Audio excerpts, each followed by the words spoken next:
ওসমানী বিমানবন্দরে বিদেশি ফ্লাইট চালু, নো ভিসা ফি বাতিল ও প্রবাসী নির্যাতন বন্ধ করার দাবিতে ইংল্যান্ডের উত্তরাঞ্চলের শহর কার্লাইলে আলোচনা সভা অনুষ্ঠিত হয়েছে। কার্লাইল থেকে ফিরে রিপোর্ট করেছেন আমাদের নর্থ ইস্ট প্রতিনিধি শাহান চৌধুরী।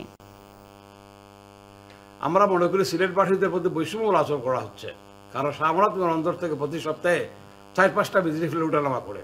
Why not Sylhet? আমরা চাই ওসমানী বিমানবন্দর থেকে যাতে আমিরাত, কাতার, কুয়েত বা অন্যান্য এয়ারলাইন যাতে এখানে উঠানামা করে। নো ভিসা ফি যেটা বৃদ্ধি করা হয়েছে এটা অন্যায় এবং অযৌক্তিক, এটা প্রত্যাহার বা হ্রাস করার জন্য দাবি জানাচ্ছে। সিলেটবাসী বৈষম্যের শিকার হচ্ছে। ওসমানী বিমানবন্দরকে পূর্ণাঙ্গ আন্তর্জাতিক বিমানবন্দরের দাবি দীর্ঘদিনের। এই দাবিতে বুধবার ভোররাত নর্থের কার্লাইল শহরে স্থানীয় বাংলাদেশি কমিউনিটির উদ্যোগে এক আলোচনা সভা অনুষ্ঠিত হয়। বিশিষ্ট ব্যবসায়ী ও কমিউনিটি নেতা হাজি শুক্কুর আলীর সভাপতিত্বে ও কমিউনিটি সংগঠক সৈয়দ সিদ্দিক আলীর সঞ্চালনায় অনুষ্ঠানে প্রধান অতিথি হিসাবে উপস্থিত ছিলেন campaign committee UK for fully functional Osmani international এয়ারপোর্টের আহ্বায়ক KM আবু তাহের চৌধুরী।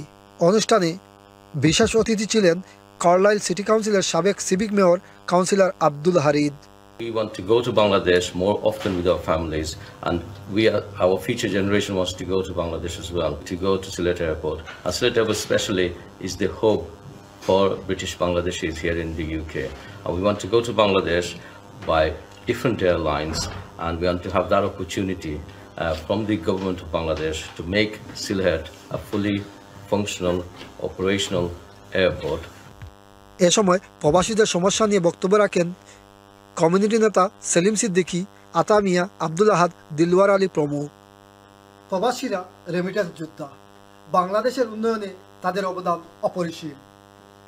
আর এই প্রবাসীদের বিরুদ্ধে বারবার বিমানবন্দরে হয়রানি, নির্যাতন খুবই দুঃখজনক। এগুলো অচিরেই বন্ধ করতে হবে। Shahan Chowdhury, channel S news, Carlyle.